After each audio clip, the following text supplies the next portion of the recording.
ጤና ይስጥልኝ እንደምን ሰነበታችሁ ውድ የብህንሳ ሚዲያ ተከታታዮች የሀገረ ስብከታችን የሀዲያና ስልጤ እንኳን ለብርሃነ ጥምቀቱ በሰላም አደረሳችሁ።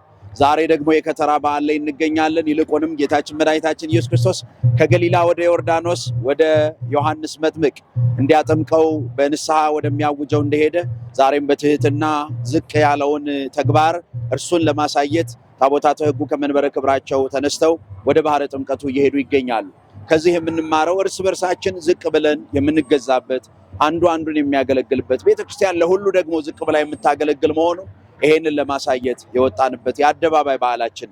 ነገ ደግሞ መጻ ቃልም ደመና ዘይብል ወጽዮም ማይ ተረወ ሰማይ እያልን ከሰማይ ቃል መጣ ቃል ክርስቶስ እርሱ ለዓለም ሁሉ ተገለጠ እያልን የምንናገርበት ጊዜ ነው። ዛሬም የመገለጥ ቀን ነው። ጋድ የምንለው ለዚህ ነው። ክርስቶስ አስተራየ ገሃደ እና ለእናቱ እየታዘዘ በግልጥ የታየበት የተገለጠበት ጊዜ መሆኑንም ጋድ እያልን ይህንንም በአስተርእዮ በመገለጥ እያበሰርን እንገኛለንና እንኳን ለበዓለ ጥምቀቱ በሰላም አደረሳችሁ። አምላከ ቅዱሳን መልካም በዓል ያደርግልን።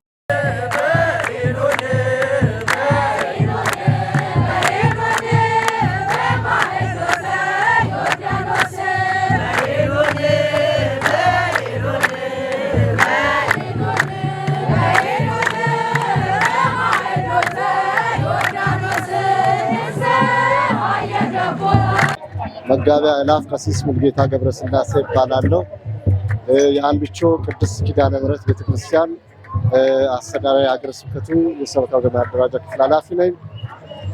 ይህ የጥምቀት የከተራ በዓል ነው። ይህ የከተራ በዓል በኢትዮጵያ ኦርቶዶክስ ተዋሕዶ ቤተክርስቲያን ወንዞች በዋዜማው የሚገደቡበት ውሃ የሚከተርበትና ለጥምቀቱ የሚያዝበት የሚያሳስብ ሲሆን ጌታችን መድኃኒታችን ኢየሱስ ክርስቶስ ወደ ማየ ዮርዳኖስ በባሪያው ሊጠመቅ ትህትናን ሊያሳይ ራሱን ዝቅ አድርጎ ከሰማየ ሰማያት ወርዶ ከእመቤታችን ከቅድስት ድንግል ማርያም ተወልዶ ለትህትና ለአብነት ለመግለጥና ይህንን ለማድረግ ይህ በዓል እንግዲህ በዚህ መልኩ የሚከበርና የሚታይ በዓል መሆኑን ከወዲሁ ለመግለጥ እሞክራለሁ።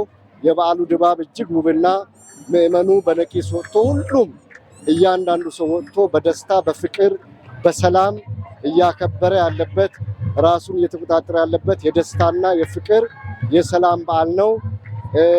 እንግዲህ የሰላምና የደስታ በዓል እንደመሆኑ መጠን ጌታችን ኢየሱስ ክርስቶስ ትህትናን፣ ይቅርታን፣ ምሕረትን፣ ዝቅ ማለትን እንዳስተማረ ሁሉ የሰው ልጅ ሊያገለግል እንጂ ሊገለገል አልመጣም ብሎ ቅዱስ ማርቆስ በምዕራፍ 4 ቁጥር እንደተናገረ ሁሉ ይህ በዓል ታላቅ በዓል ነውና በዓሉን የሰላም፣ የበረከት፣ የረድኤት፣ የምህረትና የይቅርታ በዓል ያድርግልን።